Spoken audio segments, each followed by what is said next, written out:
Yo, what is going on, everybody? It is me, JCreams14, here with the PEBA off-season NFE not fully evolved draft analysis sort of thing. I don't know. It's quite a wordy title, but anyways, we're here, and I'll tell you a little bit about what I drafted, and then I want to start off the Bantixx Trinity, and I thought Magneton would be the most valuable player in that trio, as it is a very, very solid NFE mon. It's got pretty good speed, powerful special attack, and electric steel is pretty good coverage for quite a few types. But anyways, so yeah, this is just gonna be a pretty quick video. It's not gonna be anything too in-depth or anything. But next up, we went with Golbat, as it is the second piece in the Trinity, in the Bantixx Trinity. His draft analysis video will be linked down below if you want to go check that out. But anyway, so yeah, Golbat, very versatile. It's got Defog, Haze, Roost for reliable recovery. It's more of a wall. It's not too much of an attacking mon, but it can be with Nasty Plot, Giga Drain, Heat Wave, sort of that kind of set and everything. It could also be physical with like Brave Bird, U-Turn. Yeah, it's just really, really solid mon overall. But next up, I went ahead and grabbed the Marshtomp to complete the Trinity. These Pokemon cover each other's weaknesses so well that it's almost insane. But anyways, after we picked up Marshtomp, which gives me access to Stealth Rock, good stabs in like water and earth, or water and ground, like Earthquake, Scald, Waterfall, stuff like that. Anyways, after that, we went ahead and picked up Tangela, as I wanted a really solid grass type, and this thing is a monster with Eviolite. I believe that its defense can reach up to 551 with the Eviolite on, and mixed with a base 100 special attack, this thing can really pack a punch as well as take one. Giga Drain is great. It gets moves like Leech Seed for recovery each turn, predicting switches, stuff like that. Sleep Powder, knockoff. It's just a very, very solid mon, and covers a lot of physical attackers. So this thing is really going to be good on my team, in my opinion.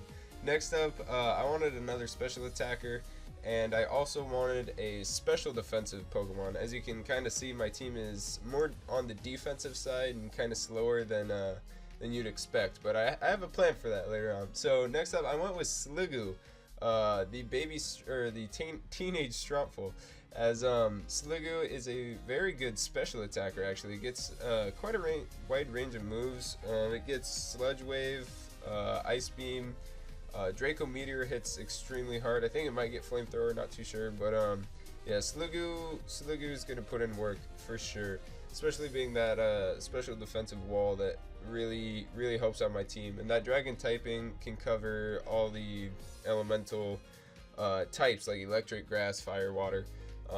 So really good pickup there for us. And next up, round 6, we picked up Duosion, a solid psychic type, another special attacker. And at this point, I got like my special attackers in place and ready to go. And I picked up Duosion because my team is already pretty slow, so I feel like Trick Room could be quite effective with this team.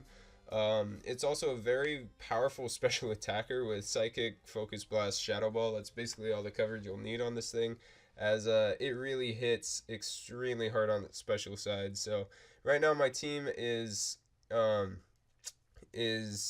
very special attacking orientated.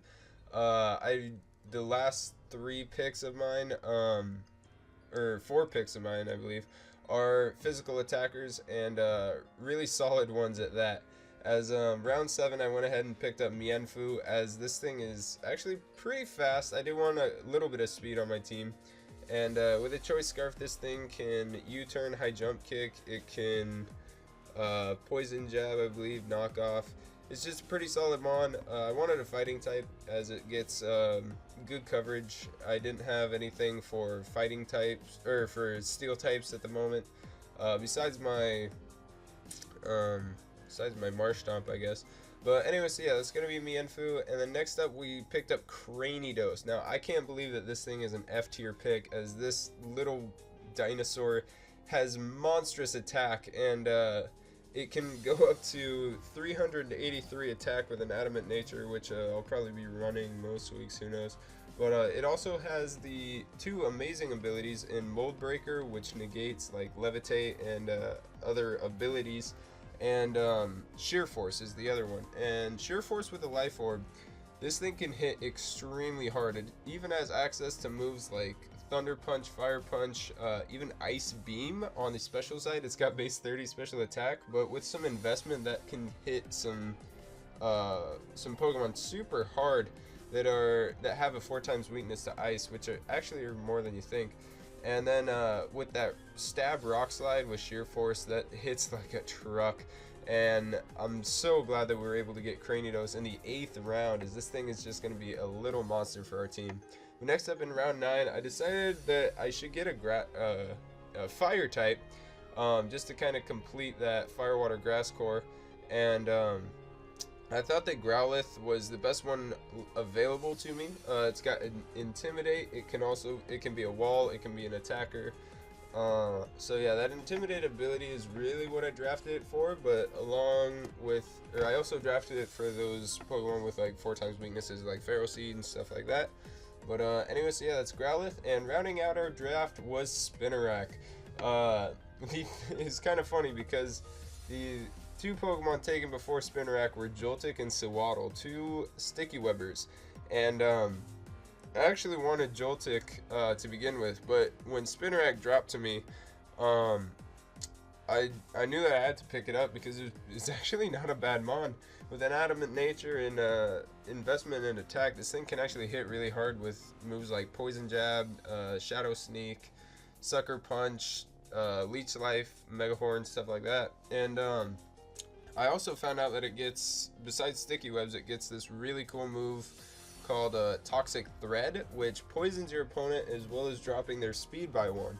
So I could get webs up and then use Toxic Thread to drop the opposing Pokemon speed and really be able to set up on it. Spinarak also gets Toxic Spikes if I wanted to go that route, so I feel pretty happy with the hazards that we have. The hazard removal with Golbat is really nice, and just this team's overall power and setup ability is really going to overwhelm opponents. And so I'm really looking forward to using this team and looking forward to this season in the NFE.